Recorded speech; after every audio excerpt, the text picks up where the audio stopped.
Kaya mga kagigil, nagpapakulo po tayo ng manok, ano, para sa ulam ni Athena. Mag-fried chicken daw po ako. Ayan. Ayan na po yung pinakuluan nating chicken, ano. Ayan, kalulutong muusok pa. Lalagyan natin dito sa ating butter.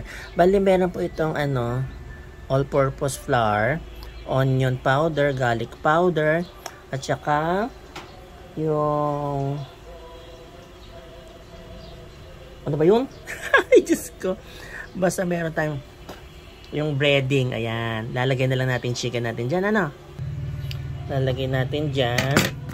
Tapos, isi-shake natin. Ano? Ayan kasi ang pinakamainam para makot yung chicken. Ayan. Ayan natin. Oh, diba? Tapos, piprito na lang natin yan mamaya. Na, mga kagigil. Ayan. Start na po natin fry yung ating chicken. Ano?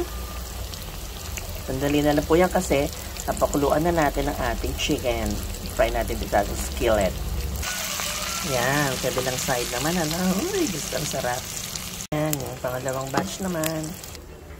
Ayan, luto na po ang ating fried chicken. Uy, Diyos ko, napakasarap naman. Kain na po tayo. Ayan, good afternoon na mga kagigil. Kakain na tayo, no? Ayan yung ating piniritong chicken. Tapos meron akong kamote dito.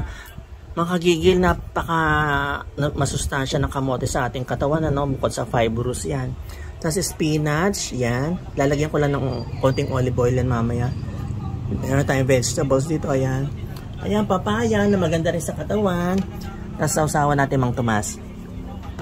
Hi! Hi mga kagigil. Ayan. Kaya na tayo mga kagigil.